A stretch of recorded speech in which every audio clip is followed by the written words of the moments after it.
Hi guys, ఈరోజైతే నేను red chapati చేస్తున్నాను అనమాట. రెడ్ చపాతీ అంటే ఏదో అనుకోమాకండి. నార్మల్గా గోధుమ పిండి తీసుకొని దాంట్లో కొంచెం సాల్ట్ వేసి బీట్రూట్ని వాటర్ వేయకుండా మిక్సీ పట్టాలన్నమాట. మిక్సీ పట్టిన తర్వాత వచ్చిన పేస్ట్ని వితౌట్ ఫిల్టర్ చేయాలి. ఫిల్టర్ చేయకూడదు అనమాట. ఫిల్టర్ చేయకుండా ఇంకా గోధుమ పిండిలో కలపాలి. అది కలిపిన తర్వాత కొంచెం వాటర్ వేసుకొని కలపాలన్నమాట. కలిపిన తర్వాత కొంచెం ఆయిల్ వేయాలన్నమాట. కొంచెం ఆయిల్ వేసేసి ఒకసారి కలిపేసి అరగంట పాటు నానబెట్టాలన్నమాట. పిండి నానబెట్టిన తర్వాత నార్మల్ చపాతీ ఎలా అయితే చేసుకుంటున్నాం పిండి వేసుకొని అలా చపాతీలు చేసేసుకోవాలి.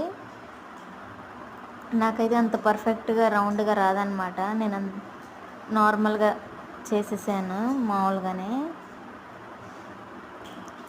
మా పిల్లలు ఈ చపాతీలు అయితే చాలా ఇష్టంగా తింటారనమాట, నార్మల్ చపాతీ కన్నా కానీ.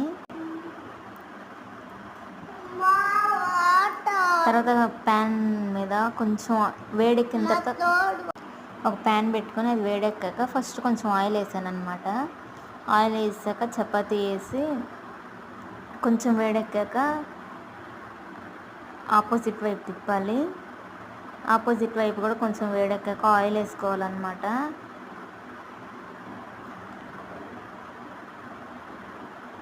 అట్లా రెండు వైపులా ఆయిల్ వేసుకొని కాల్చాలన్నమాట.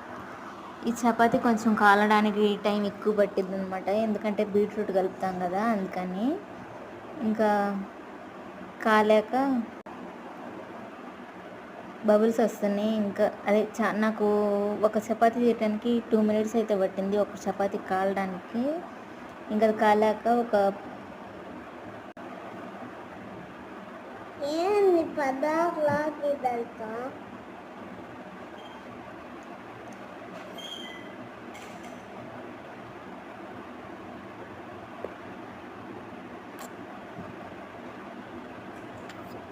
చూడండి ఎంత ఫ్లఫీగా వచ్చినాయో చపాతీలు.